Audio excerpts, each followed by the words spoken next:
Hello and welcome to our summer series here at Center Hill once again. We're glad to have with us again for this evening Craigan Williams. Craigan is a professional licensed therapist dealing with things like addiction. This is an area of specialty for him.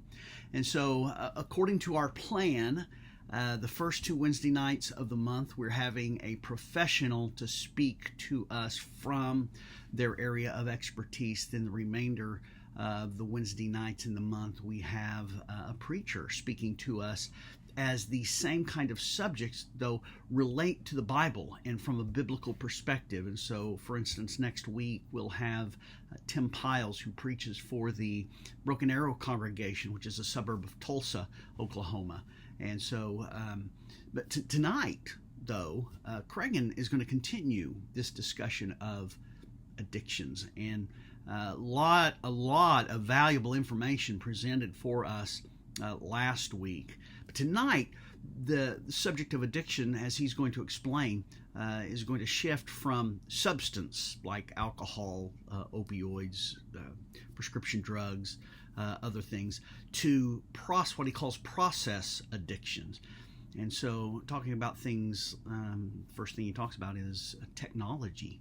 This gets into some things that perhaps for some of us is a little closer to home, but nevertheless, I think going to be extremely valuable for us. And so, I want you now to turn your attention to Craigan as he continues to discuss with us addictions. Good evening again. My name is Craigan Williams, and I've already presented the first lesson on substance addiction disorders in the last episode. So if you haven't had a chance, please go watch that video. It's got a lot of information, a lot of important content, but also will help baby better understand this video too. Thank you so much to the Center Hill elders for letting me speak again. I mentioned in the last video that I'm going to be talking about processing addictions. And so in this video, that's what I'm going to mainly be covered.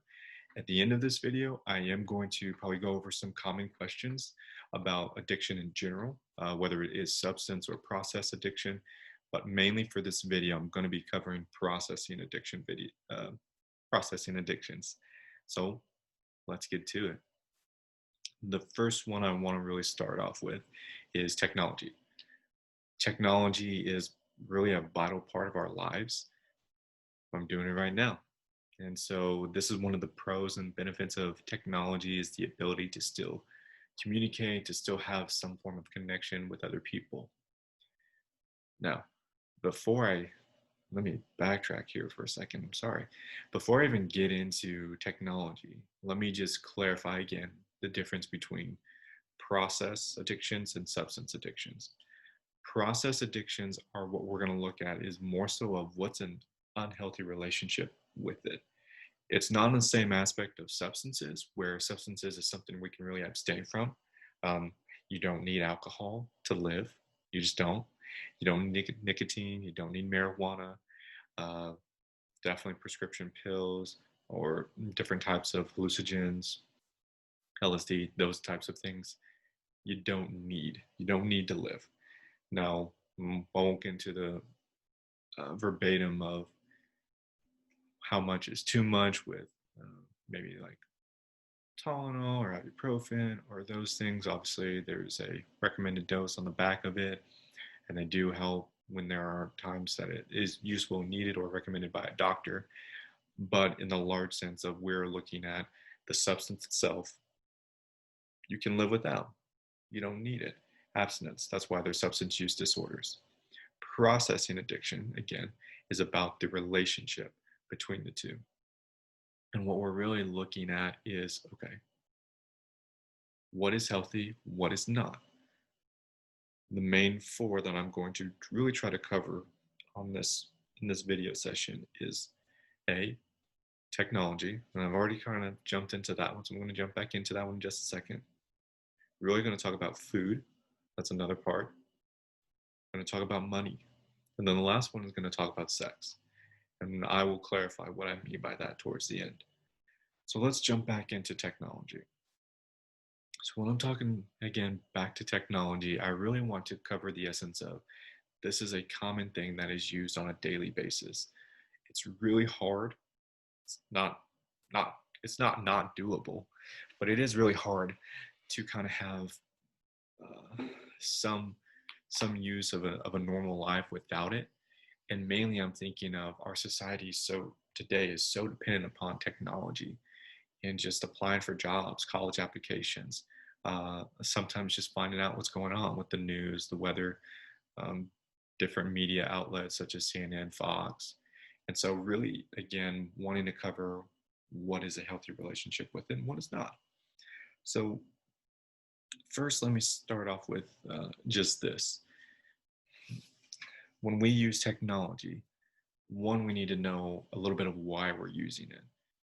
For most of us, it, like I said, it pertains to our job, it pertains to a way to get connected with other people. Sometimes it's a form of entertainment. All that being said, those are great, but when do we put it down? When's our when's our time when we say, okay, enough is enough?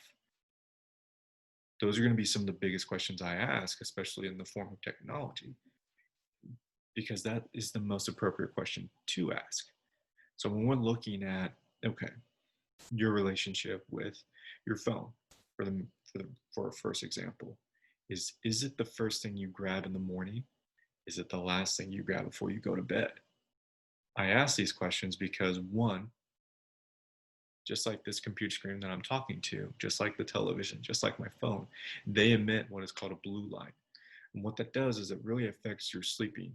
Uh, Research shows that you need about 30 minutes to about an hour just away from the blue light. So your sleep isn't dysregulated.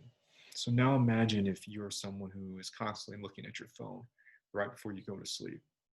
It's, you're not really going to fall asleep until an hour later. And that's why the first thing I may recommend in this relationship with technology is when do you put it down? Do you put it down away from your bedroom? That's kind of what we recommend to our families that we work with is have a central location where you put your media or basically your cell phones. Put them in there. Let them be put down for a time being. There needs to be a break in between. Another aspect would be let's just talk about another aspect of technology. And more so, again, I'm thinking of some of my boys and the fact of social media, something that we use to connect, we use to relate. We post pictures of our son. He's cute and adorable. You know, his grandparents get to see that. It's part of it. Get to stay in touch with old friends that you don't get to see. Wish someone happy birthday. Those are the positive things of social media.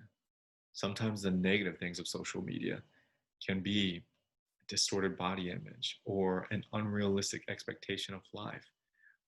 In some cases, it can increase someone's feeling about their own self worth and whether they get the affirmation or the validation from whatever they post. Or as we have seen in these last couple of years, and I'm just saying on a large front of cyberbullying and how many kids have been depressed because they've been picked on, been belittled, been degraded because of their access to social media.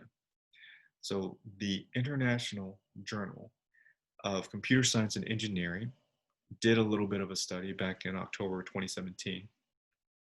And as I was reading through it, they talked about the positive and negative effects on teens. So I'm just going to briefly go over that. So some of the positive effects are in a developmental awareness, social skills, causes inspiration within them, and then develops reading and writing skills. Some of these qualities are becoming socially aware of the culture around them. So they're obviously, because of different movements going on, they become more aware of the world globally, as compared to what they, even myself, in the past of not knowing what's going on in another country, what's going on just in Europe. Now I'm more aware than I've ever been before. But let's also include the negative aspects, and I've already mentioned some of them of a distorted body image, but also maybe include some risky sexual behaviors or score low in school. So when we put the two together, we need to have, again, understand that technology is not a bad thing. However, there needs to be moderation of it. And I'm specifically, again, looking at social media because the target audience obviously is all of us, but it feeds a perpetual pattern, a craving. My first video talked about neural pathways, and when dopamine is released, our brain remembers it and goes back to it. So if I am constantly using social media, trying to post something to get affirmation from another person or get likes, hearts, thumbs up, things like that, it's going to continue to feed a repetitive process where I'm going to that source.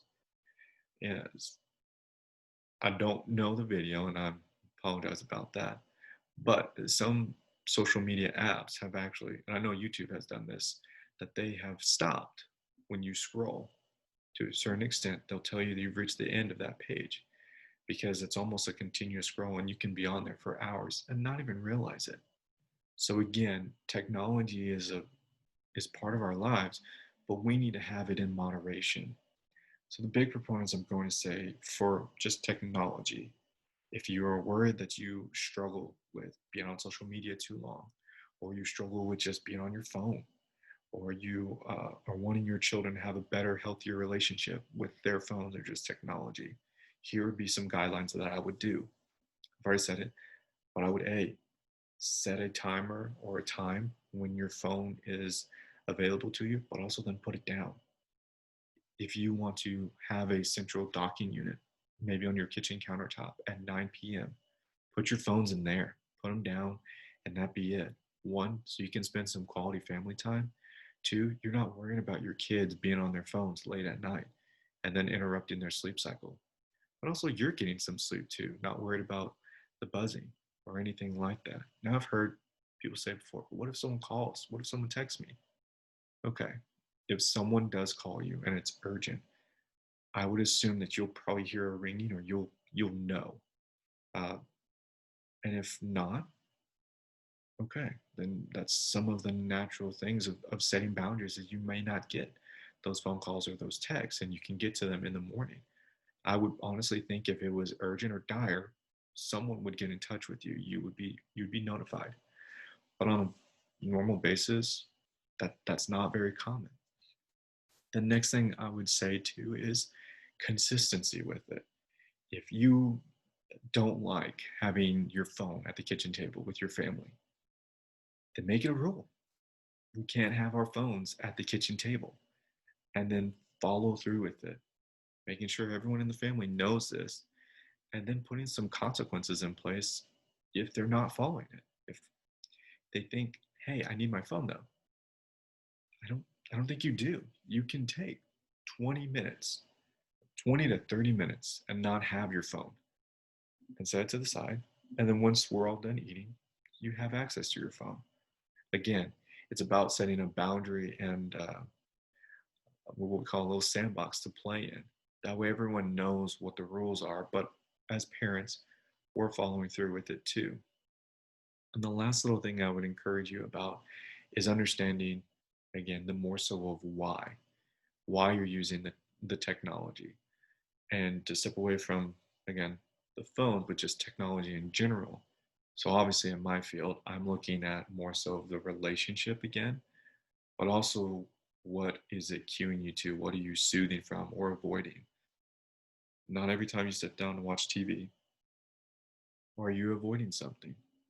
However, if you watch or binge watch, has this come to be a season of something and you've spent 5 or 6 hours, we all know logistically that's a lot of time. There could have been other things you could have been doing or have gotten done that may not have added stress to your daily living. That's where I would look at it. Okay, what have you used this for? In a way to avoid whatever you're avoiding, or a way to kind of check out. Life is hard, life is difficult. And that's where I would look at as maybe a problem of, again, TV technology is good in moderation. So that's going to be my first part about just talking about technology. And again, one I would feel is very important. So I want to move into the next one. The next one I'm going to talk about is food. Again, another necessity that we need, but there needs to be a healthy relationship. So let's talk a little bit about food. Food often, sometimes in the field I work in, is associated with control. When you look at the DSM-5, we look at anorexia nervosa, bulimia, binge eating, and I'm going to throw this some on the other side. The dieters, but also the person who's excessively working out. If you want to call them workoutaholics, where they are hitting the gym 2 or 3 times a day for maybe a couple hours and really, as I say, trying to get some gains, right? The thing I come back to is that relationship is about control. So when we look at food, obviously there needs to be a healthy consideration of what is your daily dietary intake. I'm not a doctor, so I can't tell you how much you need to eat, how much you don't need to eat. That's something that you can really figure out with them. The big thing that I want to ask the question and poke at is why, or what food, or when are you eating? More so than the fact of, again, what are you doing to soothe yourself in that situation? But also making sure that, okay, it's within a healthy realm. Uh, Obviously, we've all grown up with the mentality of 3 meals a day is something very normal, very common. So if you cut out meals, um, such as breakfast, or you're not eating dinner, is there a way that you're supplementing that? Or again, is this about trying to fit a certain image that you believe is attractive or what you think is healthy? Because that's really a hard lifestyle to maintain. Another aspect that I would include about the food is the when. So are you eating right before you go to bed? Are you eating when you're bored? Are you eating when you're sad? Do you eat when you're happy? Food, again, is about nutritional value, sustenance, but we have an emotional relationship with food. We can honestly think about our favorite home cooked meal and it brings joy to us. We remember these things. We also need to know in that context too of, okay, how much am I trying to get back into, just, I would say, that emotional touch, that emotional feeling of, I remember feeling like this when I ate this food. And sometimes we, as in binge eating, we overeat um, to an extent to where we really are too full, and it's kind of sickening feeling of, I ate too much. That happens every Thanksgiving, right? It's a happy time, it's a joyous time, and sometimes we associate that as this is a time to pig out. But even in that mindset of maybe it's not, maybe it's a time to enjoy with family, time to relax, eat, obviously. I'm not going to tell you not to eat, but I would maybe say you don't have to stuff yourself because that is unhealthy. So I've kind of talked a little bit about an extreme side of where, overeating, and if you're not careful with your dietary needs, and you're not taking care of yourself in a way of you're eating more high saturated fat or food that's going to you're going to have higher cholesterol, you may need to look at that with a doctor and see what you need to start to incorporate. So let me swing to the other side. Someone who is in the excessive working out, dietary constantly of it's okay to be healthy. It's okay to want to work out. That's actually, recommended.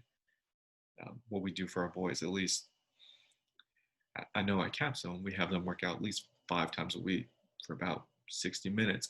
Part of that is getting a healthy blood flow to the brain, high cardio, right?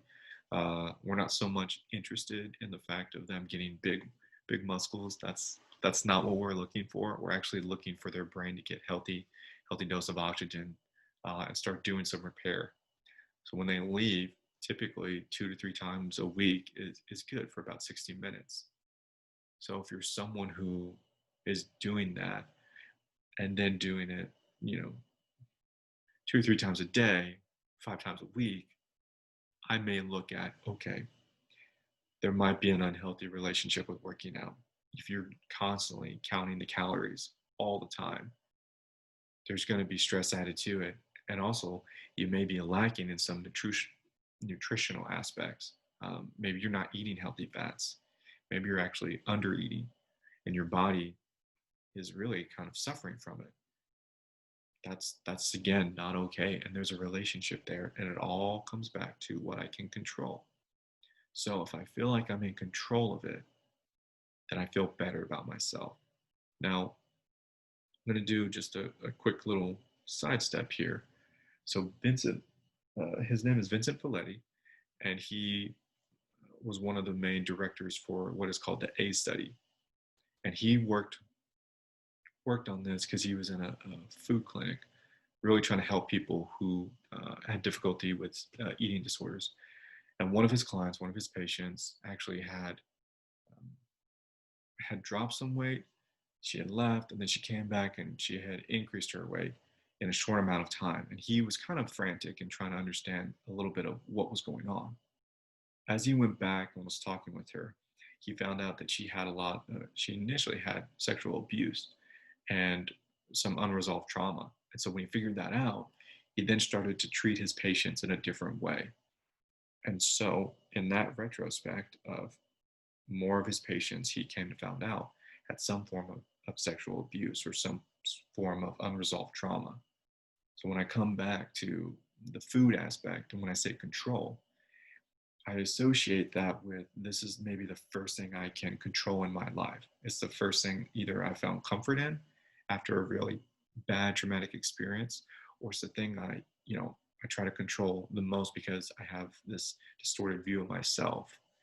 And so with food, the big things that I'm going to highlight is one, making sure that you're fitting within the healthy norms of a daily life. This is obviously talking with your doctor. This is talking to yourself and your spouse or your family as to maybe getting some feedback of, am I doing this too much? Am I not? What do you think of my eating habits or my lifestyle? And they may be able to help you out. And the last thing too is, moderation would be the big thing that I would say. Moderation, making sure again that if you are working out, it's not excessive, or if you do eat, it's not excessive, or you don't eat enough. Moderation. So that's what I'm going to really say about food. Let me jump into the next processing addiction. I'm going to talk about money. Oh, money. It is one of the more frustrating things in the fact that we all need it. Um, it's not something we can't do without because A, we like our homes. We like to have things. We like to drive vehicles. We like to eat. We like to buy new clothes. Money is a part of our daily living. It's the way we exchange items. So even without money, for an instance, we would have some way to barter. We did before. Currently, we have a currency system.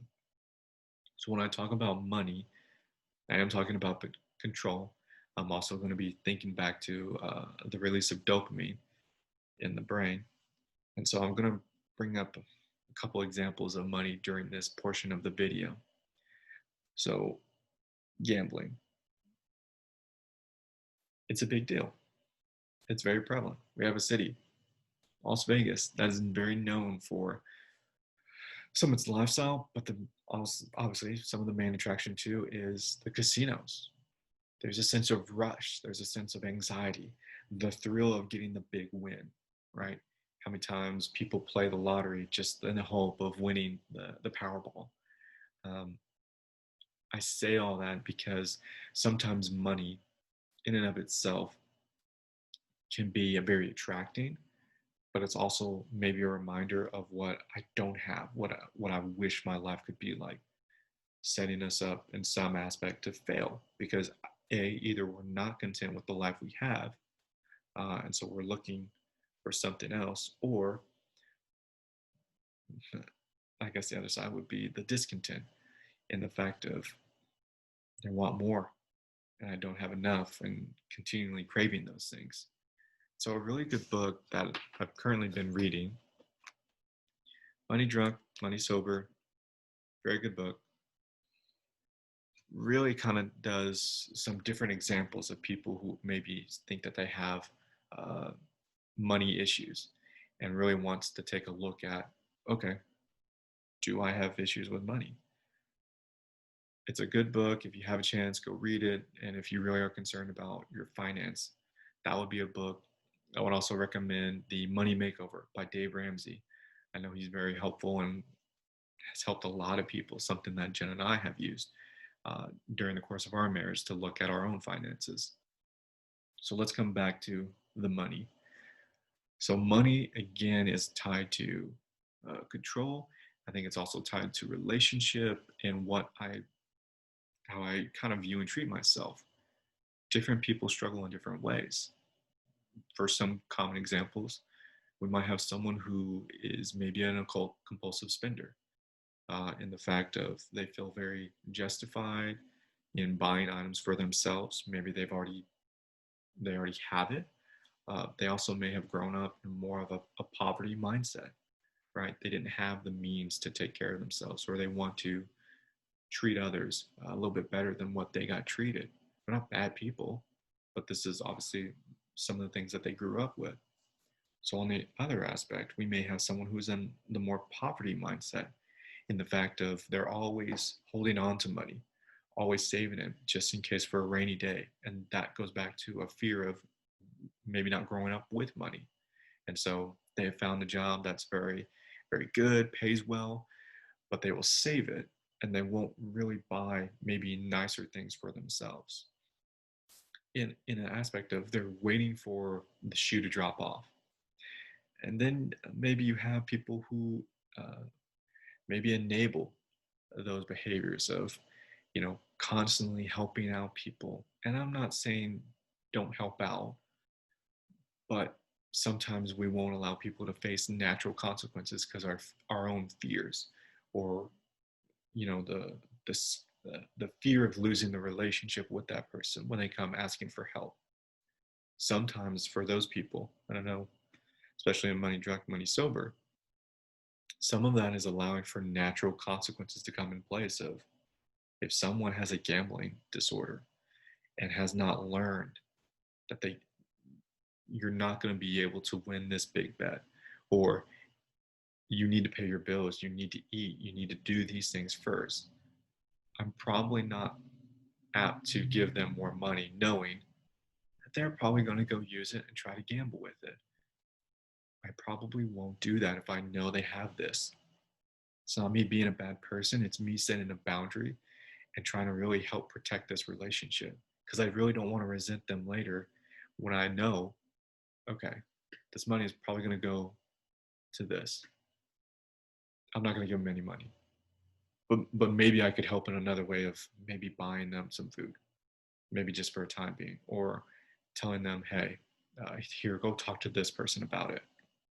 So again, with money, it is about control. It's about relationship. I'd also tie it back into the family home of what was taught to have a healthy relationship with money. But also too, I would say this of how many of us always strive to be better. So when we're looking at jobs and the money and the income that you take, sometimes for some people, it's not enough. I think I could earn better. I'm going to go out there and get it. Now, I don't want to knock anybody for trying to achieve or climb maybe a ladder in an organization. That's great. That's your right. But I'll throw this out there. The Harvard Grant Study looked at first generation or first year Harvard students and then kids in the lower East Bronx. And this was back in the 75 years plus worth of research. I forget the start date, but as you can tell, that's a long study. It went through 6 directors and they asked very common questions in each director of mental status examinations, physical examinations, money evaluations. They then interviewed their wives and interviewed their kids. And really what they were looking at is what makes for a satisfactory life. There's a great TED talk on it, so if you're interested, watch it. But one of the findings in it was the fact that someone who made 75,000 compared to someone who made 750,000, there was no change or increase in life satisfaction. I say that again to remind us all that money is a necessity currently because that's what we need to do. But at a certain point, it really has no predicting factor. And sometimes money can actually be a hindrance to maybe you or maybe your relationships or maybe your kids, in the fact of you may be working so much to earn this that you're not at home, you're not spending time with your family, or you have so much, I say you have so much money that it's easy to get things for your kids, and they miss out on the opportunity that you learned of hard work pays through. And it's easy just to replace things that are broken or damaged. They miss out on a learning opportunity. That doesn't make you bad people or bad parents. All the parents that I've worked with are good people who love their kids, who want better for their kids. The same thing I believe about everyone who's watching this video. They want better for their kids. But sometimes love can be the hindrance of letting natural things happen or natural learning experiences happen because we want the best for our kids. We want them to have nice things. There's nothing wrong with that, but we have to be aware of where it comes from and our relationship with it. So that's really what I'm going to say about that is, if you again feel like you have money issues or feel like you know someone who has money issues, talk to them about it. Recommend one of these books. You know, I would also say know your role in the relationship with them. If you feel like they're working too much, bring it up. Bring it up in a conversation. Try to help them understand of you have fear and concern because you miss them. That's really the essence we're talking about. Also, don't enable them. If you feel like someone has a gambling issue or continually is looking for money, help them in other ways. Uh, Help them in their relationship, help them try to find a job, but know your role in that relationship. So that's the last thing I'm really going to say about sex, about money. Wow, I'm jumping into sex. So let me talk about that for a second. So in this portion of the video, I'm going to be very brief about it, mainly just because I know this topic is going to be covered again. But the main thing that I want for everyone to understand when we're talking about, or especially when I talk about sex, I'm really talking about sexuality in a whole. I'm an associate sexual addiction therapist, and so I am very trained in different severities and sexual addictions. And really, the main thing I would tie it back to is there is a trauma that's been unresolved. They don't have a healthy relationship with it. And so, looking at that is really trying to understand what is a healthy relationship. And like my first video, is understanding that any addiction is an intimacy disorder. So when I think about sexuality, kind of what we talk about it with our boys, is not just sex in general, but we're also looking at a healthy relationship with self and a healthy relationship with those around you, and um, not reenacting past traumas or past traumatic events in a way that it really hinders your relationship. I know pornography is very prevalent, and I won't go too much into stats or details, but the biggest thing I want you to understand is that the main thing about pornography is that it is a breakdown of people. It's objectification. It means the whole is not good enough. And so when we think about that in view of ourself, well, then only parts of me are good enough. And so whether I'm funny enough, whether I look good, uh, whether I make enough money, whether people think I'm cool, right? My intelligence, my academic worth, all of these again are tied back into myself is not good enough. So I need to either stay strong in certain parts and not really have my whole self be seen. And so I'm not going to talk too much about that because I'm going to let the next speaker discuss some of that. But the biggest thing I want you to understand with it is if you feel like you know somebody who has concerns about it, or feel like someone is struggling, I would look up the ITAP community and look up for a CSAT, Certified Sexual Addictions Therapist, and see if they can be of assistance to you in helping understand any um, sexual behaviors or anything related into that content. They're going to be the best people to help you with that. And so that's the last thing I'm going to say about that. And want to really now come to more so some common questions that I think people might benefit from hearing. And so the first scenario is I'm going to talk about technology. I've kind of talked a little bit about it on the front end with, setting restrictions and boundaries with it, either at the dinner table. So the first thing I would want to do is when you're talking about this, if you're looking to make a change in your family, is really we need to, I say, you need to have a group discussion with your family. Talk about it first with your wife or your husband and really see what issues you're noticing with maybe yourselves or your children or your extended families. And then I would have a good conversation about this is what we want to achieve or get out of it. And so when you're looking at setting those guidelines and those boundaries, one of the things you want to do is make it very clear, of this is our expectation, and then this is what we're going to do if those expectations aren't followed. When we're talking about adults, maybe in a family unit, the biggest thing is that mom, dad, husband, wife, that you're following through on it. And the fact of if you say, we're going to put our phones away at 9 p.m., then we're putting our phones away. Or if we need to restrict certain media, there are restrictions on iPhones that you can go in and put parental controls that limits explicit material. And explicit material has a variety, and you can look on there, but you can limit mature content. Now, sometimes that may be frustrating because it will limit all mature content, and some videos will register as that.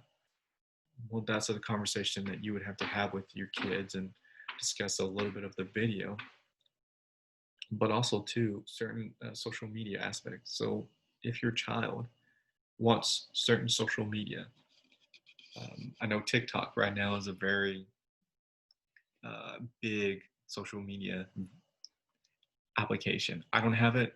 All I know is it's mainly kids dancing, sending little videos. That seems to be the essence of it. So I would really talk with your kids and with your spouse about the purpose of it. What is the point of having this application? Facebook, Twitter, Instagram. Some of those are just about being in a relationship with communication.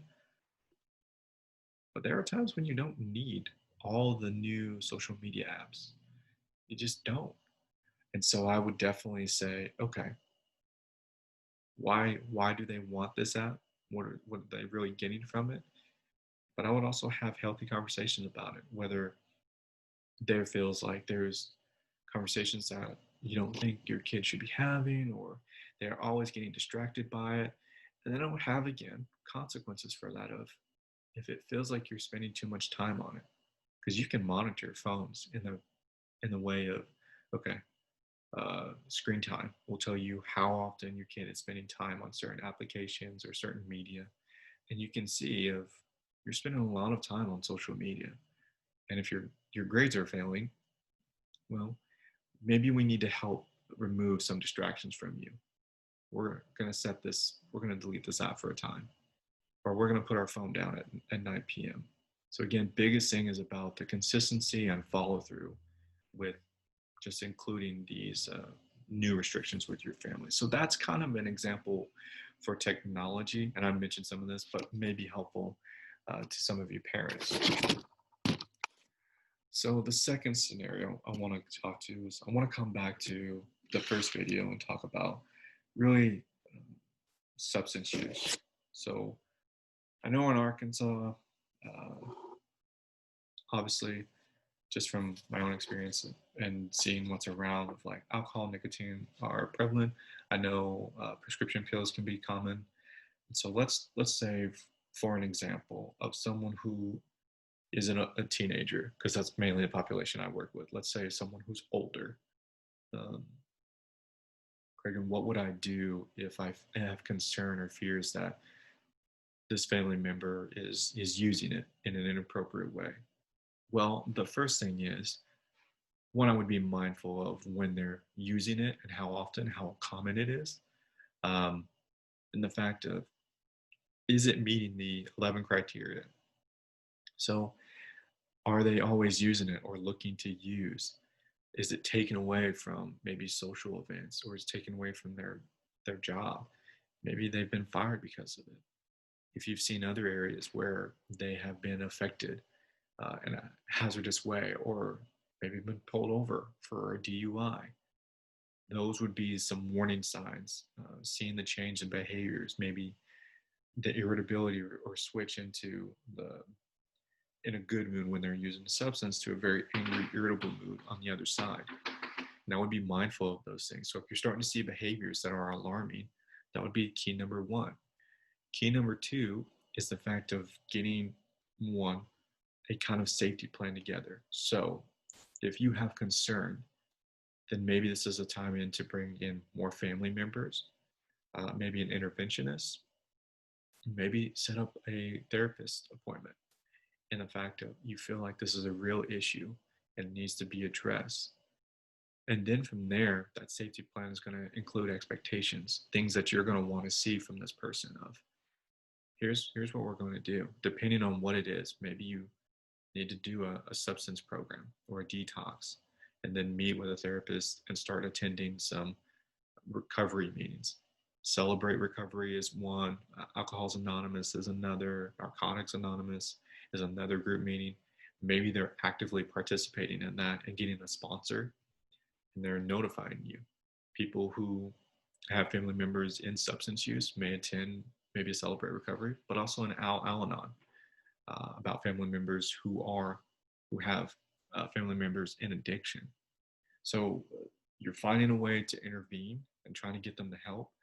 Then the follow through really is, okay, what happens if they stop? If they stop going to meetings, or if they stop, then we need to have a real conversation on what are you going to do to protect yourself, but also not continue to put up with the behavior. And this is where I say natural consequences. So if they're arrested again for driving under the influence, you don't bail them out. You let them experience that actual event. Maybe this is an area where you feel like it's not safe for you to be there. Then I would make plans to make sure that you can remove yourself from that home. It may be financially difficult, or it may be scary to just leave for the fear of. That again would be a plan I would make with your therapist.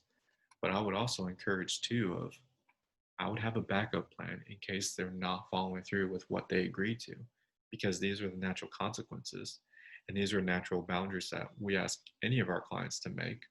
Is if there's a continuing and negative behavior, then we need to appropriately address them. But also, we're not going to continue to live in the chaos of an addiction or an addictive lifestyle.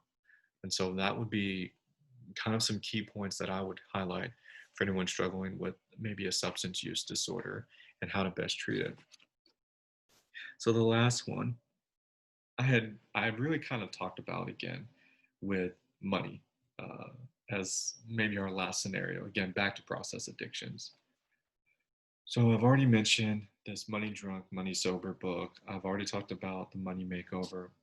And so really, again, wanting to look at more of specificity of really truly addressing my spending habits. What is it really about?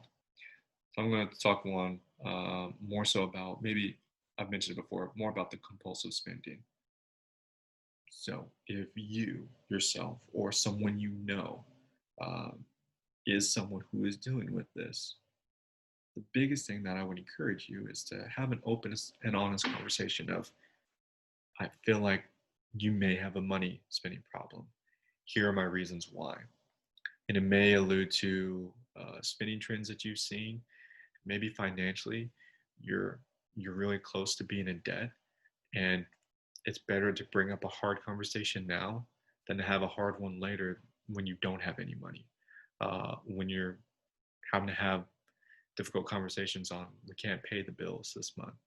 And especially if you have children in the home, that's going to be really hard too, because that's one of the basic cares that they need as well, as someone who's financially secure. So having hard conversations like that on the front end may help and be preventative down the road. So once you've had those hard conversations, then there needs to be a little bit of, like I said, some follow through.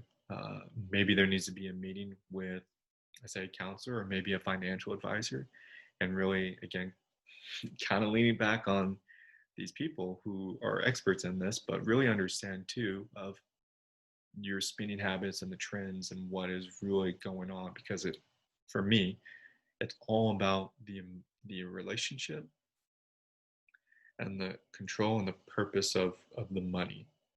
So why are you spending money? Me personally, I know this well enough now that I have a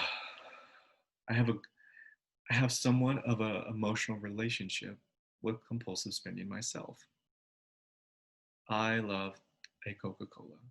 It is good, very good. However, I know at times I can be compulsive. And what I mean by that is if I go to Walmart and I know I have my grocery list, right? I've got my set of items. A Coke is not on there. It's not something Jen and I agreed to. It's not something that I had said, I'm going to put this on the list. But I'm in the checkout line and there it is, $1.98, looking me right in the eye and saying, come on, you know you want to buy. Nope, I've already agreed to the list. It's already something we've talked about. But I feel it an itch like, I got to get it, man. I got to get it. So I put it on there. Well, okay. We could say, yeah, but that's one time, Craig. It's not that big of a deal. What happens though when it's constantly being that way? Every time I go to Walmart, it's not on the list, but I continually put it on there. Or I find myself trying to buy it at other times, right? And that comes back to one, maybe the emotional aspect of, okay, I used to have these thoughts of, I make money, right? I have a job. Who's to tell me how I could spend my money or how I should? Well, when you're married, obviously, there needs to be joint conversations about things being bought or financial planning or saving, right? You're in it with somebody else. The other aspect too is the emotional side. Are you feeling stressed? Are you feeling sad? Again, or are you feeling happy? Sometimes most of these things could be, an emotional coping. Like I feel in control and I bought this thing because it makes me release dopamine and I feel good about myself. But that will only be sustained as once you get through the checkout. And then it's, well, now I got to talk to them. I bought this thing that wasn't on the list. Or it happened again. I bought another item. How am I going to bring it up with them? So it's having a hard conversation. Then it's the logistics aspect of following through of why you're spending, what you're spending it on, and then really trying to associate too of what's the purpose of it, what was really going to help me. And then the expectations at the end of, if I continue in this, if I continue the spending behavior, here's the natural consequences. Maybe we're just going to lock your account financially, put you on allowance. Maybe the natural thing of debt collectors um, won't further your loans. You won't get any more loans because you keep using money or keep overspending. So all that being said is, in all three scenarios, it's one about how you approach it and really getting a plan in place of how you're going to bring this up with another person. Having open, hard conversations are always the best way. I would also make a plan of, if they're not open to it, then having the safety plan, that backup of, this is what I'm going to do if the behavior doesn't change, because I can't live like this. It's not fair to you. It's not fair to them. And especially if there's children involved, it's not fair to the children. And then obviously the last thing is following through with it, because people, again, I'm going to say this, recovery is a choice for anybody.